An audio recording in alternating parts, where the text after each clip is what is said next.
Welcome to another episode of the Podcast Interview Marketing Show. I'm Tom Schwab. I've been called the father of podcast interview marketing. And one of the things that we advise our clients is to do more with their interviews. Don't just do more interviews. Today, Kristen Nolan and Louise Buckley, two of our client account managers here at Interview Valet, are going to dive deep into podcast promotion strategies that really work to drive results for your interviews. In this episode, we're going to explore how to maximize your podcast interviews, going beyond just showing up and making sure your content reaches the widest possible audience. Whether you're B2C, B2B, or B2G, if you're doing podcast appearances, this interview is for you. This is your chance to learn how to position yourself as a thought leader and get the most out of every podcast interview. Stay tuned because you're about to discover the secrets to getting more from every podcast interviews. Now, here's Kristen and Louise. Thank you so much, Tom. I am really lucky to have my colleague, Louise, here, and we are going to dive right in about Podcast Promotion 101. So to start out, I'm going to go ahead and let Louise tell you a little bit about herself and her background, and then we'll dive right in. Thank you, Kristen. So I've been working with Interview Valet for over 3 years now. I'm one of the client account manager captains, and I have been looking into more ways about promoting and how our clients and our can promote their episodes and make the most out of podcast interview marketing, because it's all about the content. Content is king nowadays.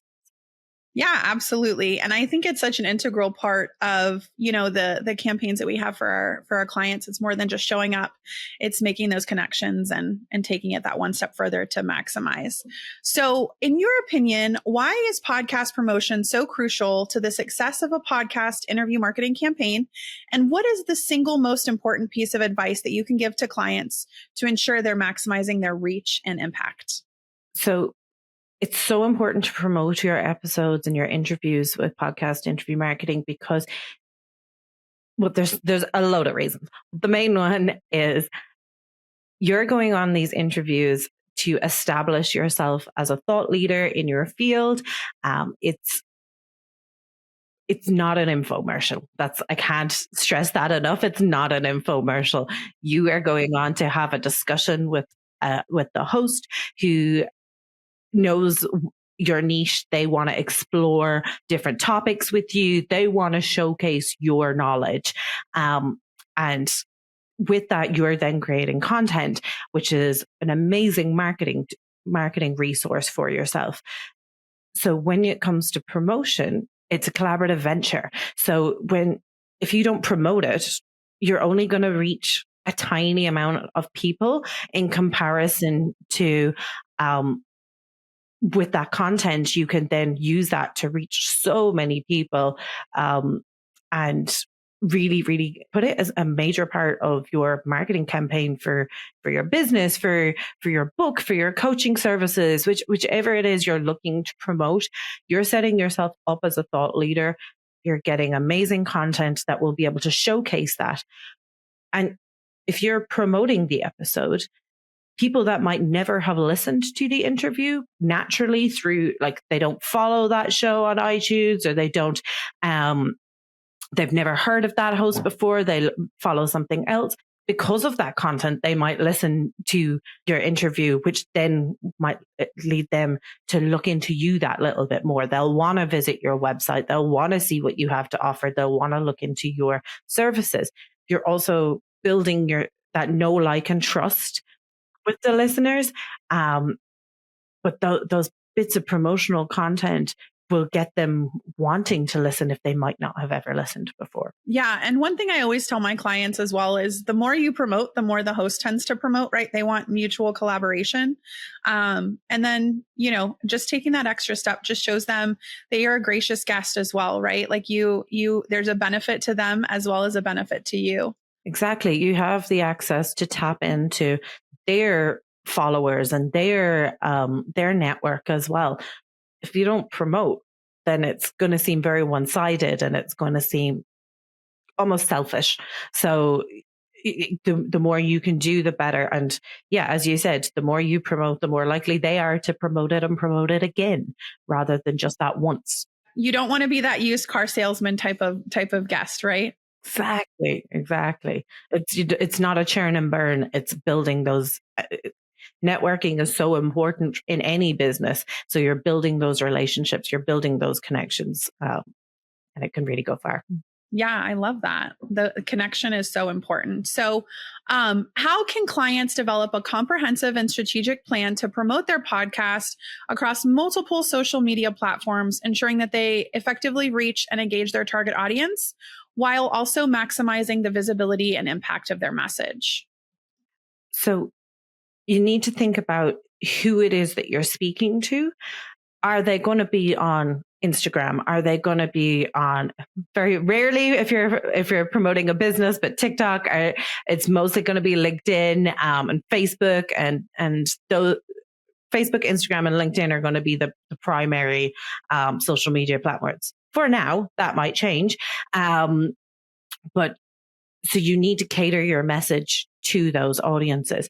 The post that you put on Instagram might be different to the post that you put on LinkedIn, because they're two very different platforms. Your LinkedIn platform is going to be more professional. Your Instagram might be a bit more casual. So you need to take that into consideration.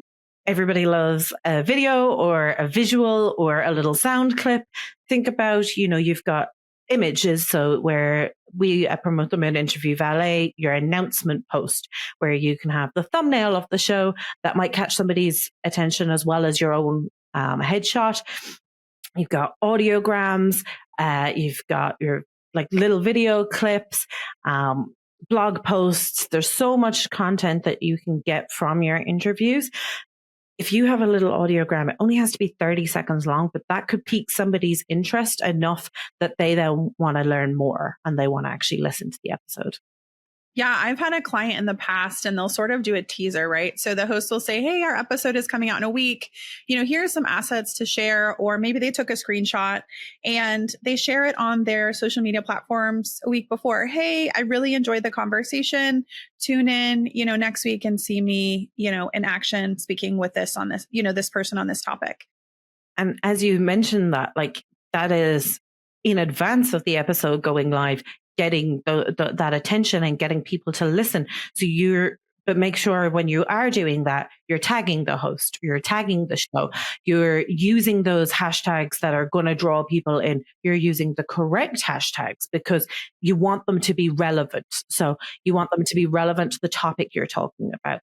If you are talking about team building, you don't want to have a hashtag that's, work-life balance or personal development.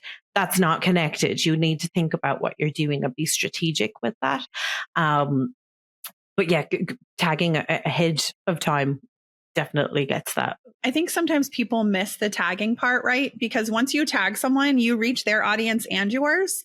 So I will usually tell my clients when I send them an invitation, I send the brief sheet with them and I'm like, go ahead and add the host, make that connection. So that way you already have it. It's one step, that you're ahead later on. So yeah, I definitely think that's important too, for sure.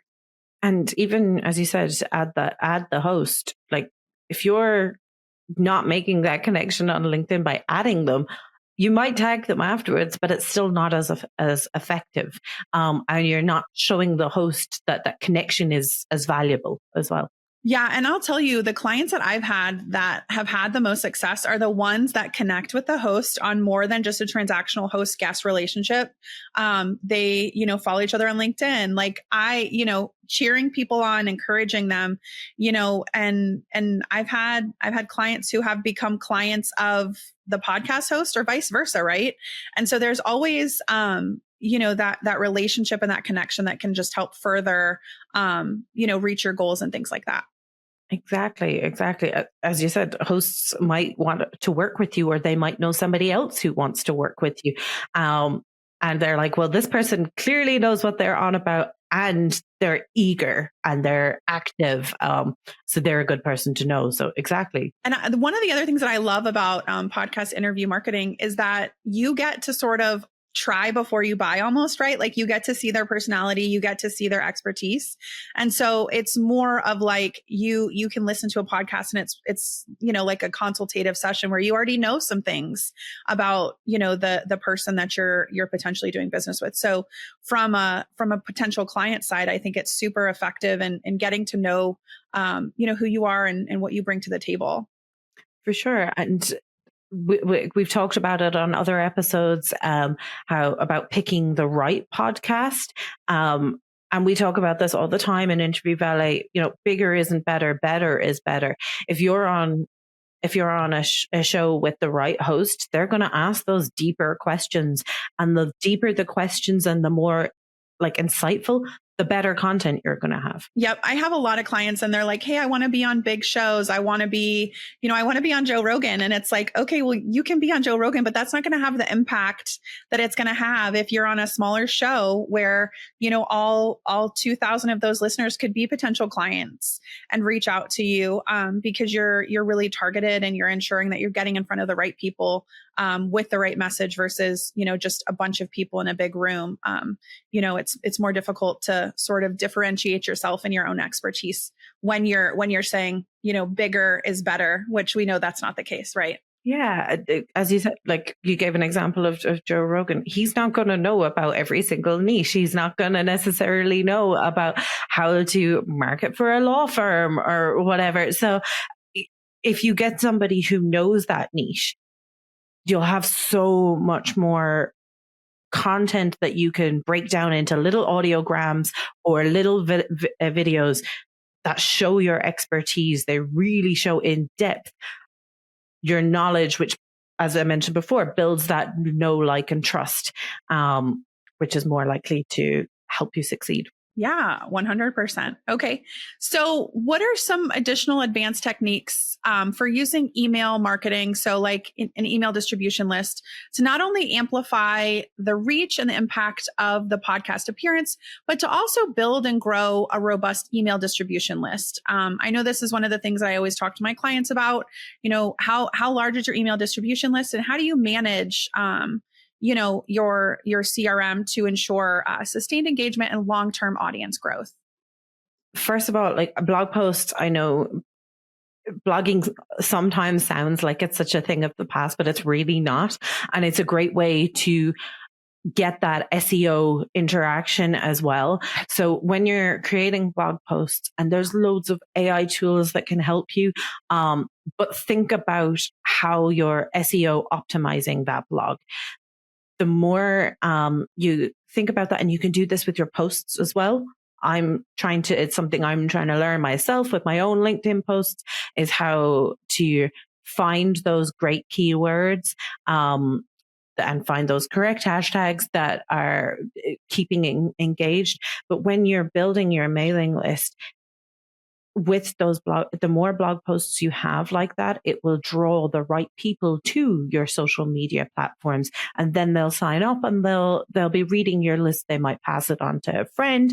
They might pass it on to a client if they think it'd be useful for them. But it's all about building the kind of funnel to direct people to you, and just putting a couple of minutes extra or running it through an AI reader to see if it's as good as it could be for SEO optimization is so important. And it's easy with all the extra tools that we have nowadays. Yeah, I always look at it as sort of like low hanging fruit, right? You know, I with my clients will sometimes say it's not a no, it's a not right now, right? So like we'll reach out to hosts on behalf of a client. It's just not the right timing, right?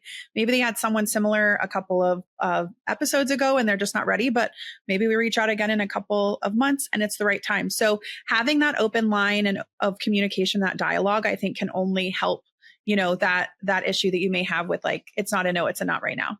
And the more content you have even on your website, like that with blog posts and stuff, that is SEO optimized.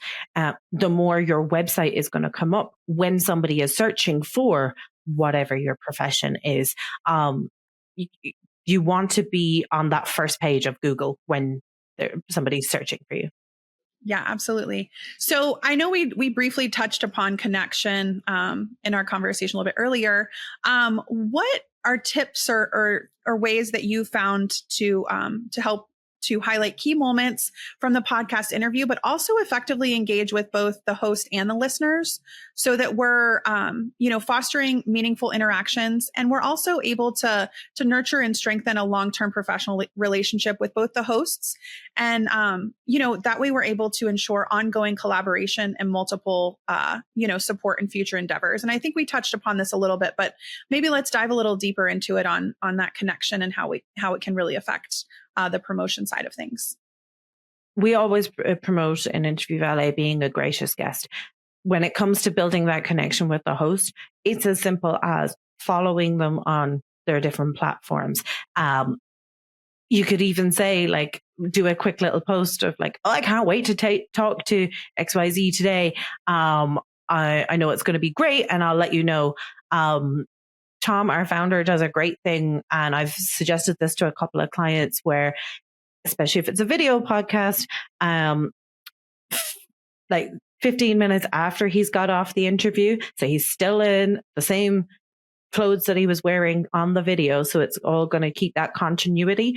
He'll say, I had a great chat today with the host's name. We talked about, mentioned the topic. You don't have to go into depth. This can be less than 30-second video, but we talked about this topic. I can't wait for the episode to air and for you guys to listen. Tags the host, tags the show if they've got a profile. And that's already building that connection. You're already getting access to their followers. They're already, the host is already seeing that you're promoting, which is going to make them excited.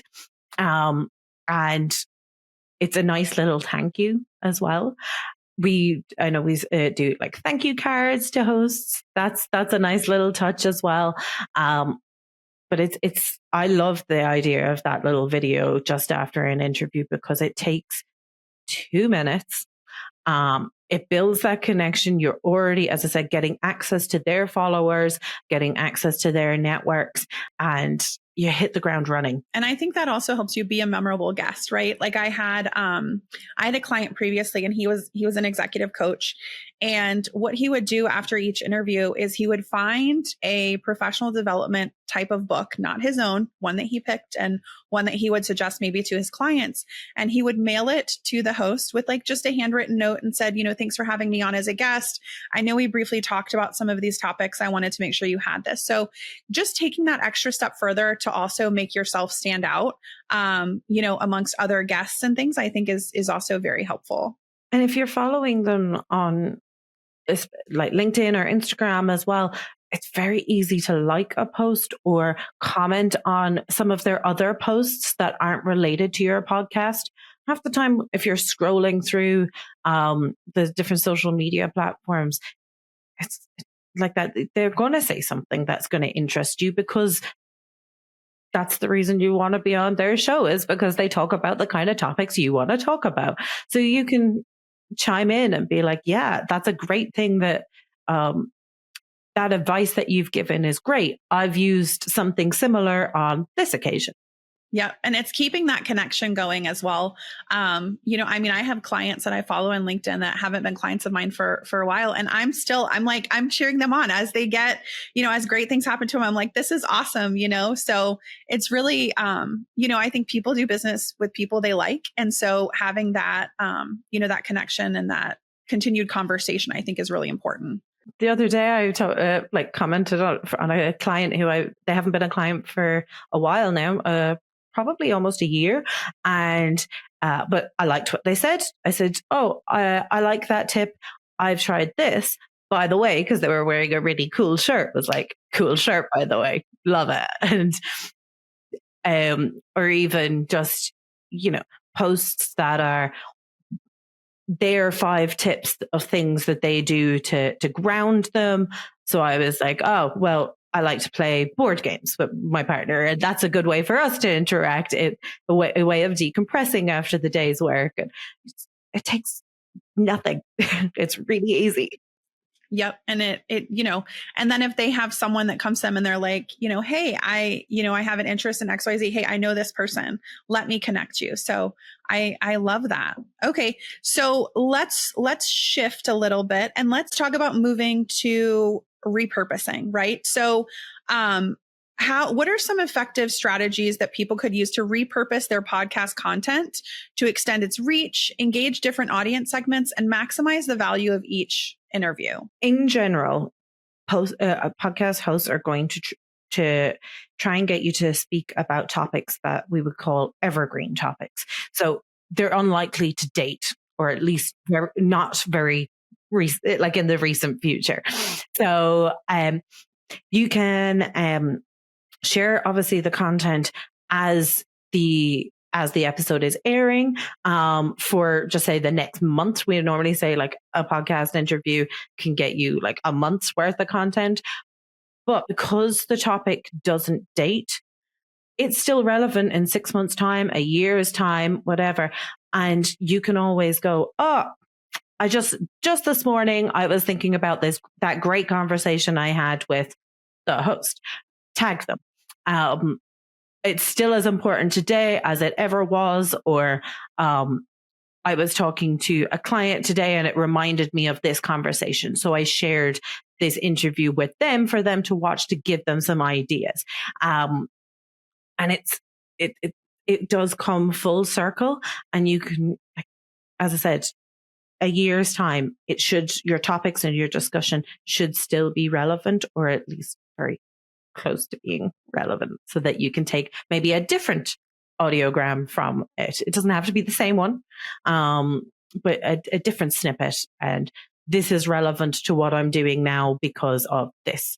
And I love the example that you had of sending it to a client, right? Like sending a conversation and saying, hey, here's some additional information. I've spoke on this topic before. So using it in a way that like you're able to repurpose and reuse it to help clients, I think is super helpful. Great. Okay. So how can clients strategically leverage their podcast appearances to generate high quality leads, foster meaningful connections, and drive significant business growth?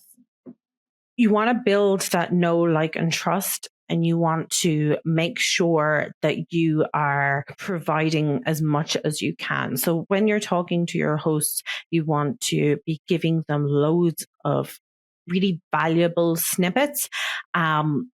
And then the more connections you make with the hosts, you've given an example before where a host might say, okay, this client has reached out to me. You and I both do a similar kind of thing, but they're looking for somebody who's based a bit closer to them or closer to home. So I want to suggest this person to you. If you've built that connection already, they possibly will recommend you, or they might say, I'm going to this conference. I think it's going to be really valuable. Do you want me to hook you up with the organizer? And that then will give you another opportunity to get more great content, which is going to end up creating in those opportunities. And we both have had clients who the host has actually ended up becoming clients of theirs. And it's just because they came across really, really well, really, really knowledgeable, and they put in the work. So the host was like, I want to work with this person. They know what they're doing.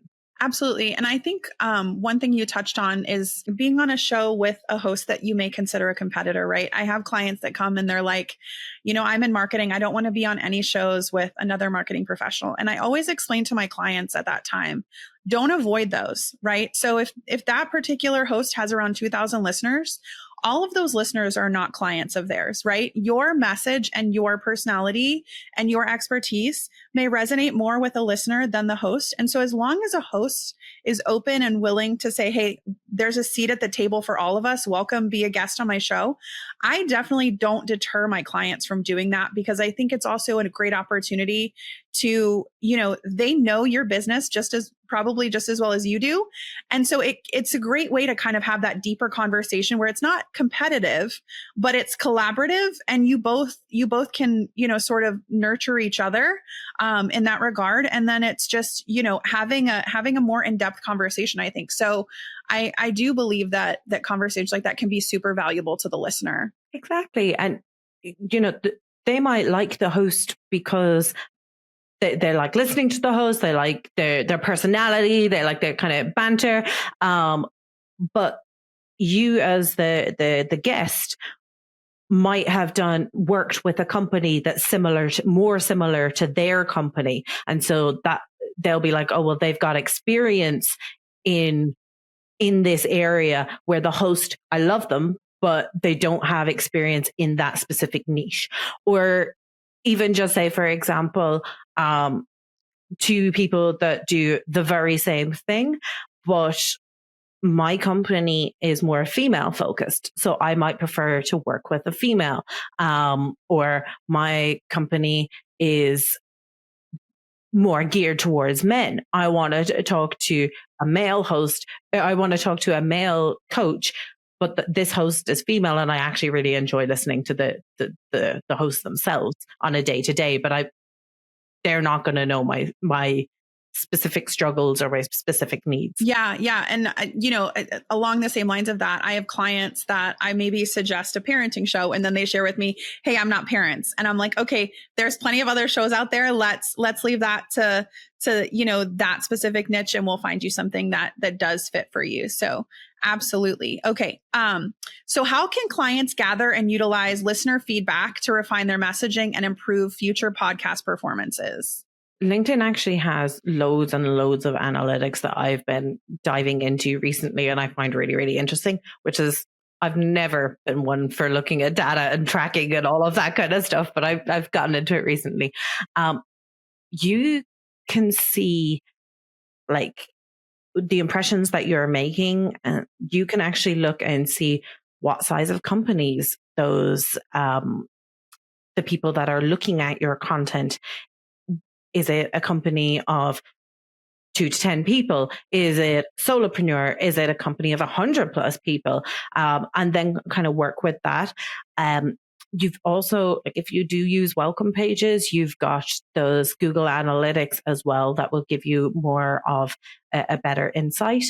I've had a client before who was quite broad in who they wanted to talk to because they hadn't really found their niche yet. And through checking the analytics on Google, but also through LinkedIn, they were, or even just the replies on Instagram and the engagement on Instagram, they were able to say, oh, actually, I should go down this route. This is where I've gone on shows that are, this is an example, I've gone on shows that are real estate, dental, law, marketing, but actually I've got leads out of the dental shows. Those are the people that might need guidance because you go to dental school, they don't teach you how to run a business. So they might need my expertise, or they might be like a little family business. They need to know how to prepare an exit strategy. They've never thought about it before. They've never had the guidance. So it can help you find your niche within your business as well. Absolutely. And a specific client of mine comes to mind.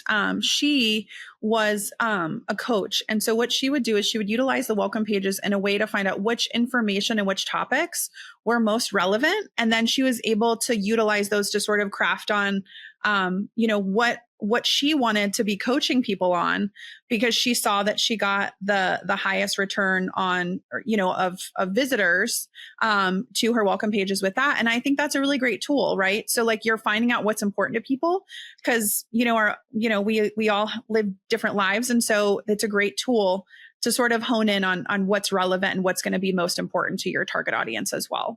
Yeah. And you can start to focus your services or your programs based on that knowledge. Because then when you go to market it, you've already got some content that is there to use to promote and build that. Like, okay, well, here's me talking about this specific topic to these specific people. And now I've created a program based on it. Here's some information on the program. Absolutely. Awesome. Okay. So what do you think about ways that clients can effectively incorporate their podcast episode into their professional portfolio or media kit to enhance their credibility? I know we say bigger is not better, better is better. But when you have a list of podcasts that you've been on and all of that content that you can use to back it up, you can have on your website, as seen on this show or as featured on this show. I have some clients who put every single podcast episode on a media page on their website. As we mentioned about blog posts earlier, you've also got that content there that could be repurposed into a blog post. You've now got loads of extra resources on your website that is there for potential leads and for potential clients. And you don't have to necessarily, promoting it is important. We are talking about promotion across social media platforms and that, but you can also use it for your website to build a more in-depth website that when somebody goes to it, there's nothing worse than when somebody goes to visit your website and there's nothing on it.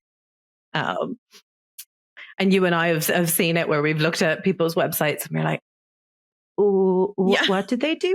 Yep. And I think having that media page also helps potential podcast hosts see the type of speaker that you are or any other type of speaking engagements. I know I have a previous client and she had a very extensive media page and that led her to getting more in-person speaking engagements. And so she's speaking at, conventions and different things like that. And it was because she put all of her previous speaking, podcast and in-person or online engagements. And so people can really get a feel and a sense of what they can expect to have her on as a guest. And so I think that's really helpful.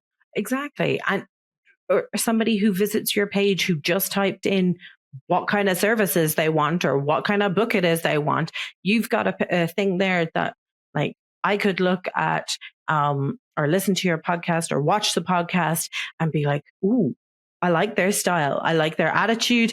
Even if it's they're going to tell me what's what, they're not going to I was going to use the Irish word plumos, and they're not going to just say yes, sir, to everything. They're going to tell me what's what. I want to work with them. Absolutely. Absolutely. Well, lots of great information today. I hope that you guys enjoyed listening to us, and we will be back again in a week. What an insightful conversation. Kristen and Louise, they've seen hundreds of clients here at Interview Valet.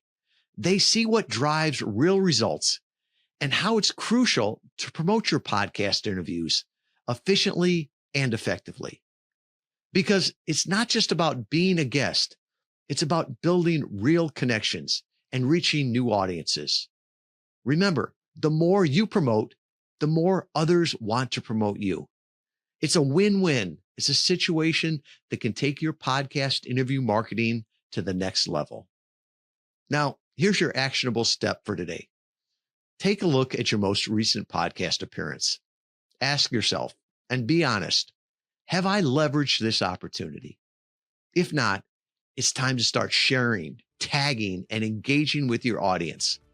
Let's make sure every interview works as hard as you do. Thanks for listening, and I can't wait to connect with you again on the next episode of the Podcast Interview Marketing Show.